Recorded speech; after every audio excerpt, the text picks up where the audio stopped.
Hi everyone! Welcome back to My Goodness. Today guys, gagawa tayo ng sausage bread.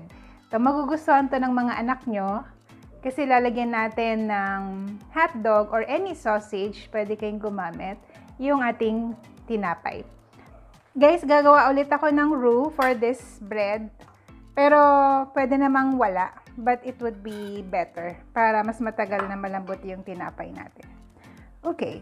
Now, I have here half cup of milk. I will put this in the microwave for 1 minute para maging mainit yung ating milk, or use a stove para painitin yung inyong milk. Kailangan yung medyo umuusok-usok ng konti. Not really boiling, basta umusok na siya or nagkaroon na ng mga bula-bula sa ibabaw habang pinapainit niyo sa kalan, then that's it. Okay, so ito na yung ating milk. Mainit ito. So, ito yung unang-una nyong gagawin guys before kayo mag-mix ng mga ingredients para mapalamig natin ito just in time to mix it with the other ingredients.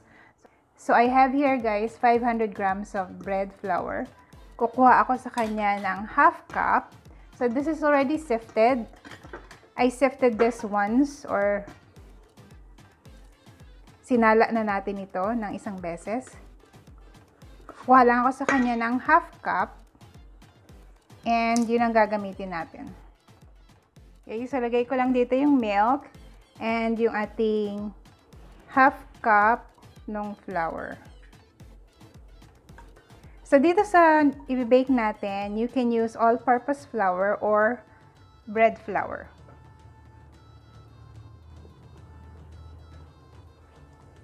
So parang ginagawa natin is niluluto natin yung flour dun sa milk. Hanggang maging thick ang consistency. Iyan.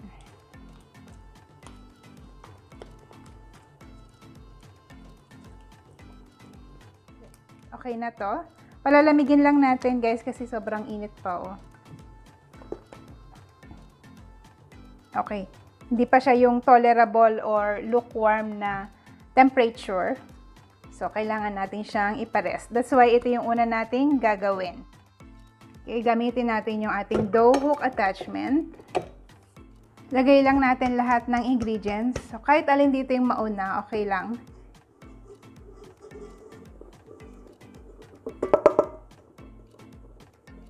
Kasi hindi naman na tayo mag-activate ng yeast. Kukunin natin yung init doon sa ating roux. So, pwede nyo nang ilagay yung mga ingredients. So, I have here yung ating milk, our light brown sugar, yeast. This is instant yeast that I always use. Okay, so this is 1 large egg. This is vanilla. Vanilla flavoring or vanilla extract would be fine. Vegetable oil, canola, or palm oil, pwede nyo gamitin. So, last would be our salt. We're going to add this later on. Ayaw nating maka-affect siya dun sa ating yeast. And then, check nyo yung roux kung okay na. Check nyo yung temperature. Kasi guys, hindi natin to pwedeng ilagay ng masyadong mainit. Kasi pwedeng mapatay nito yung ating yeast. Hindi aalsa yung tinapay natin. So, this is our roux. Hawakan yung ganyan. Yan. Pag maligamgam or lukewarm, yung tolerable na yung temperature niya, then that's the time saka mo siya idadagdag. So, I have here, pwede na to kasi hindi na siya mainit. Pero we have to make sure na medyo warm because that will help para mabilis ma-activate yung ating yeast. At hindi tayo mahirapang magpaalsa later on. Guys, meron nga palang nagtanong minsan, yung bread niya, sobrang amoy yeast. Okay, I encountered that as well before. It has something to do with either na overproof mo yung inyong dough or kahit hindi mo naman siya na-overproof, sobrang amoy yeast siya, it is because of the brand of yeast that you are using. Kasi dati, hindi ko naman na-overproof yung aking dough, pero sobrang amoy yeast. And sometimes ayaw mo yung amoy yeast, masyado yung tinapay. Kaya ang ginawa ko, nung maubos ko na yung aking yeast, I bought another one, pero yung pinili ko na a little bit expensive than the previous one na binili ko. Lagi niyong pipiliin yung medyo mas mahal kasi meron siyang advantage. Yung mas mura, medyo amoy yeast talaga siya.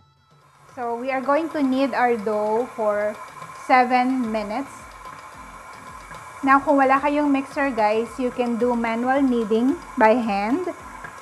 I have some videos na ginawa ko na pinakita ko sa inyo kung paano mag-hand kneading. And also, you can maximize authorized method para hindi kayo mahirapan sa pag-knead, lalo na kung bago pa lang kayo sa baking. Pag hand kneading naman kayo guys, it should be 15 minutes na ini-knead or mamasahin mo yung dough. Now for a mixer, you can knead this for 7 minutes. Okay, we'll get back to you after we're done with the kneading process. Alright, check na natin guys. So, it has been 7 minutes. More than 7 minutes pa nga. Di ka na ma-pull. Okay, let's check. Kita nyo naman na i-stretch na, di ba? Yan yung hinahanap natin. Stretchable yung dough. There. Okay.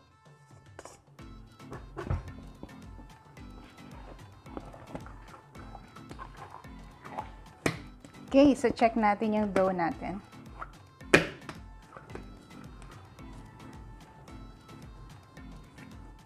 Na kung hindi nyo na-achieve yung same dough texture na meron ako, something is wrong. Either napasobra ang flour or madami ang milk measurement.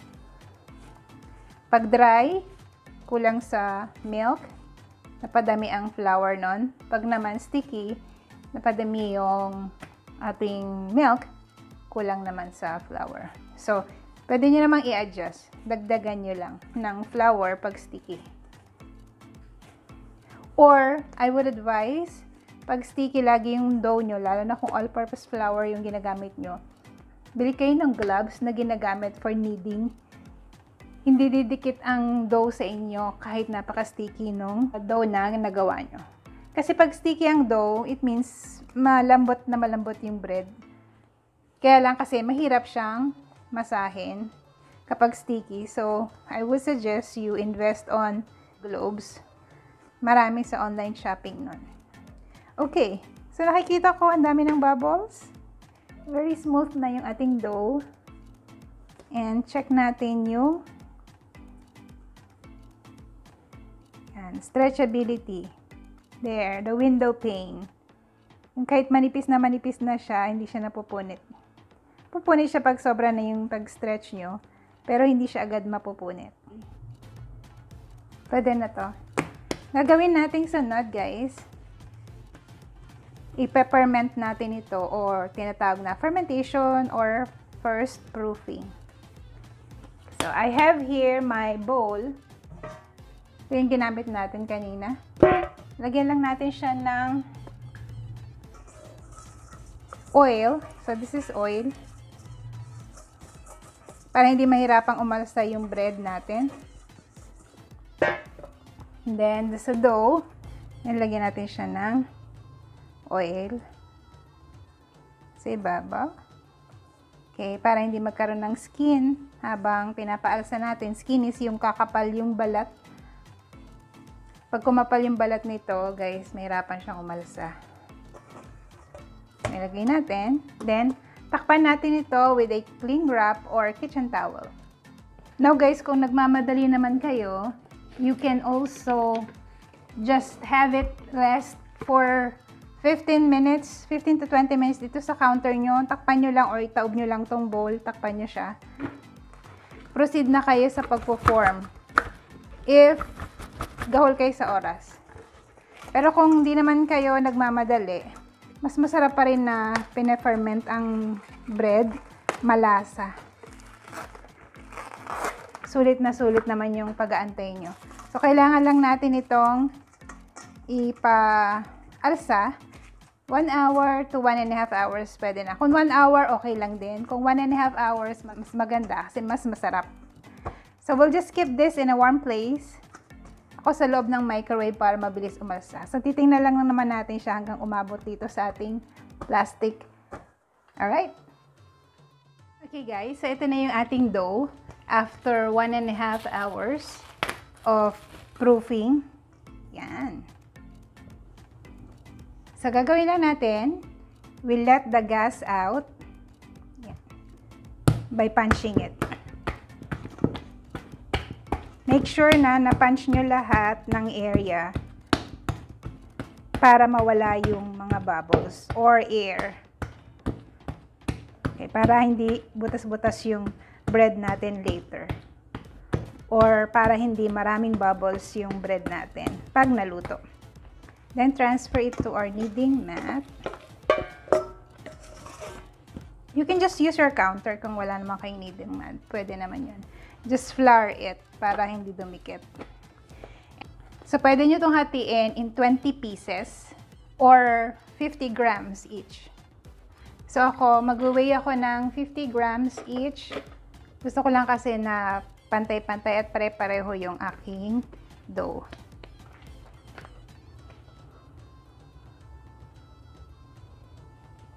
So, 50 grams. Okay, and then, set aside mo lang sa isang tabi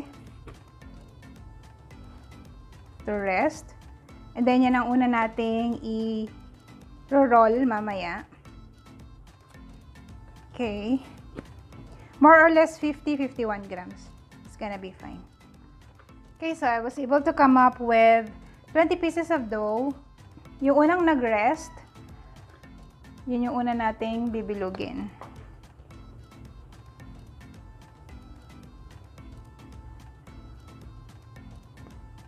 Form nyo lang siya ng round para hindi kayo mahirapan mamaya.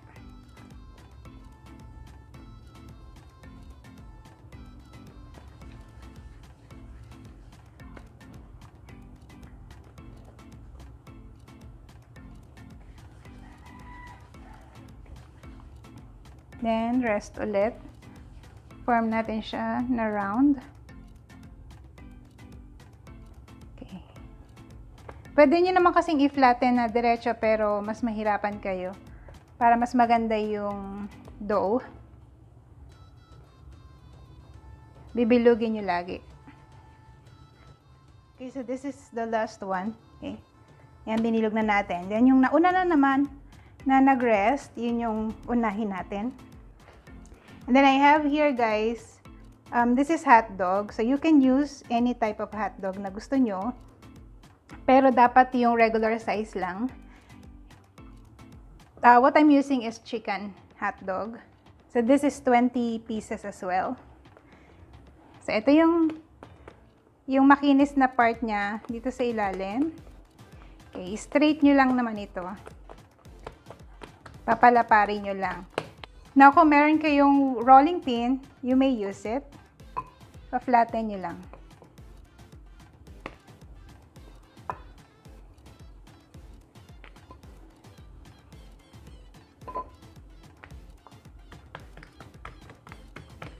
Na magkakasya yung isang buong hotdog. Okay. Then, roll it. Yan. Kita nyo. Okay. That's it. Pinch lang natin.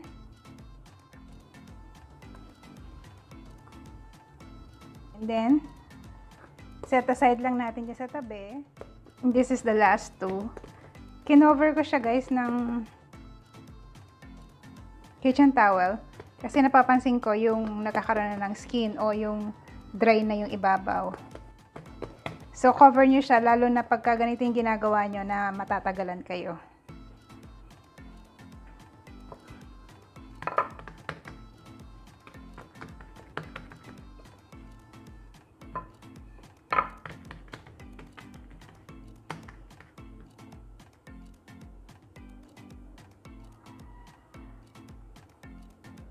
extend nyo sa magkabilang dulo yung edges.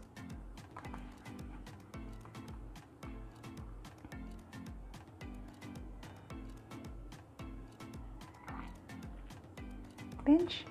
Then, tago natin dyan. Then, this is the last one.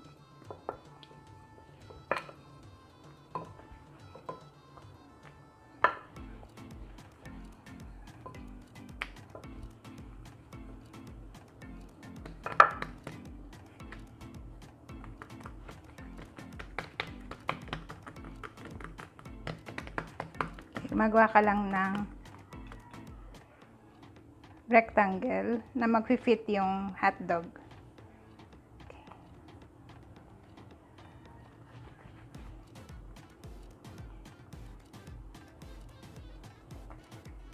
Okay.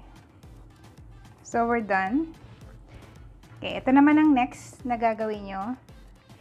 Just keep it covered. Yung unang nag-rest, so ito yon. Okay, so ang gagawin nyo lang guys, is cut in the middle. Kailangan makat nyo yung hotdog. Then cut in the middle again. Gitna ulit. Yung gitna ulit.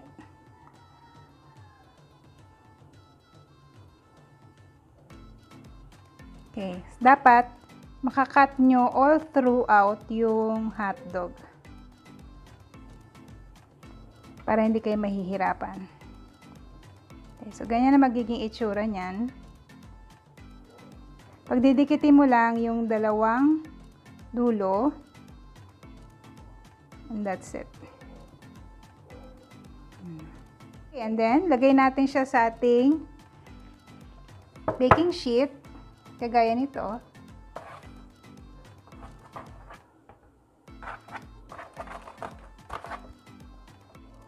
Para magdikit yan. Okay. And then we're going to proof this for 45 minutes to 1 hour. Or until happy na yung ating dough. Pwede din naman guys na ganito yung gawin yung design. Cut nyo lang. Okay. Then cut. So that's it.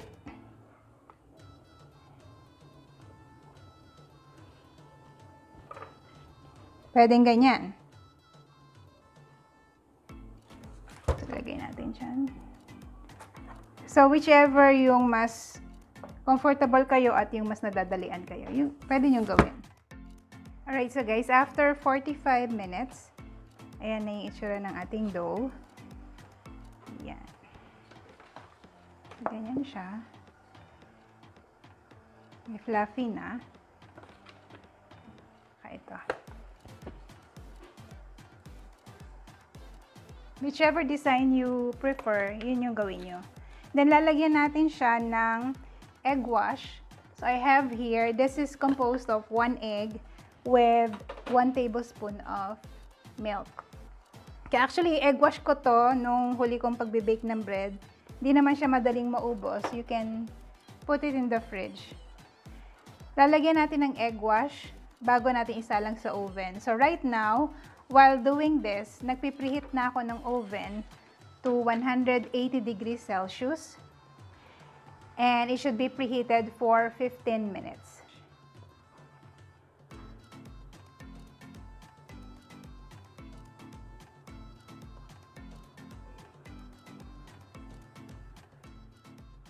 Okay, so that's it. Nalagyan na natin lahat ng egg wash. Yan, tapos na. Then, if you want, pwede nyo na to agad isa lang sa oven ng ganito. Or, another option is, pwede nyong lagyan ng parsley yung ibabaw. Just a design. Okay, so nilagyan ko siya ng dried parsley sa ibabaw. This goes to the oven after nyong malagyan. Pero kung ayaw nyo, halimbawa sa mga bata sila ipapakain, minsan ayaw nila ng ganyang taste. So, i-leave out nyo na lang yung dried parsley. O pwede rin kayong gumamit ng fresh parsley. Okay din yon, or chives. Okay, so I'll get back to you once this is baked. Okay, so guys, ito na yung ating hotdog bread or sausage bread. We bake this for 20 minutes, 20 to 25 minutes until mag-golden brown. And also, kung gumagamit kayo ng gas range, kagaya ko, gas type oven, na walang convection, kailangan mga around 15 minutes to turn around nyo yung inyong pan na ganyan sa oven para mag-even out yung color at the same time yung pagkakaluto niya. Okay, so tikman na natin. Guys, this is so good. Nakita ko pa lang, ang sarap nito. Okay. Let's check. So, ganyan yung likod niyan. Yung harap. So, it's golden brown. Ganda, diba? And it's soft. Natin itong isa. And it's also soft. Sige, natikman na natin to. Mainit kasi. Right. So, ganyan siya, guys. It's hot.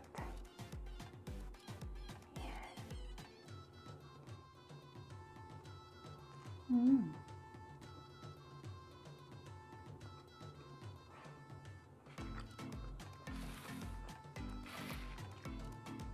Yun eh. Sarap ng tinapay. Mainit pa kasi siya, guys.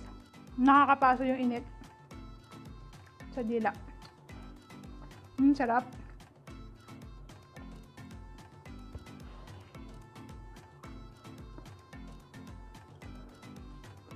Sarap ito. Sure ako magugustuhan ng mga anak nyo. Baka mangingi sila ng ketchup. Kahit yata anong sausage ang lagay mo o hotdog brand, masarap. Kasi ang pagkakaluto ng hotdog parang steam. Alright, so guys, gawin nyo na. Sarap. Masarap kasi yung crispiness ng ibabaw dahil dun sa egg wash. Makikita mo naman na malambot yung bread. Tsaka may pagka-crispy sa ibabaw. Perfect. Alright guys, so thank you so much for watching this video. Gawin nyo na sa mga bahay nyo. Masarap. Kasi kung hindi masarap to, hindi ko tuturo.